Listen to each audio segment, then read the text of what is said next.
Bugün mən sizə sadəcə bir kitabdan deyil, bir insanın daxili gücündən, Polad kimi iradəsindən və ruhunun sarsılmazlığından danışmaq istəyirəm. Nur Məhəmməd İsmayıllının müəllif olduğu Sınmayan İradə, Üfüqdə Parlayan İşıq əsəri. Bu əsər mənim dünya görüşümdə dərin izlər buraxdı. Kitabın adı belə çox simvolikdir. Sınmayan iradə insanın sarsılmaz ruhunu, üfüqdə parlayan işığı isə heç vaxt sönməyən ümidi ifadə edir. İnsanlıq və mərhəmət, cəmiyyətin güzgüsü. Tez-tez ətrafımızda insanların bir-birinə qarşı laqeyd və etinasız olduğunu eşidirik. Lakin bu əsəri oxuyarkən tam fərqli, işıqlı bir mənzərənin şahidi oldum.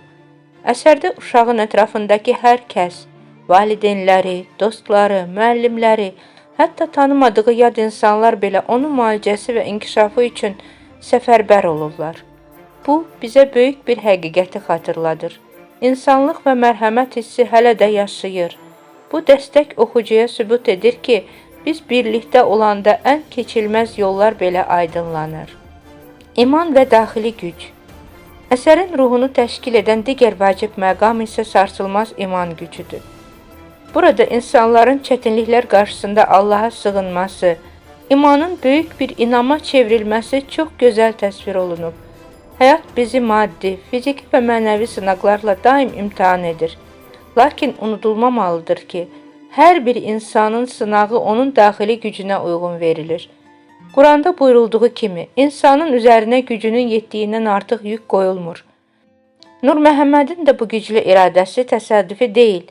Bu, həm ona bəxş edilən fitri xüsusiyyətlərin, həm də ətrafındakı sevgi dolu insanların əməyidir. Həqiqi güc fiziki deyil, mənəvi. Bu kitab bizə öyrədir ki, insanın əsl gücü onun fiziki imkanlarında deyil, iradəsindədir. Müəllif fiziki məhdudiyyətlərə rəğmən bu əsəri yazmaqla sübut edir ki, əgər insan ruhdan düşməzsə, ən çətin vəziyyətdən belə çıxış yolu tapa bilər. Bəzən kənardan baxıb başqalarının həyatını asan hesab edirik. Lakin hər kəsin öz gizli mübarizəsi var. Bu əsər bizə öz problemlərimizə fərqli bucaqdan baxmağı və sahib olduqlarımızın dəyərini bilməyi öyrədir. Nəticə və arzu.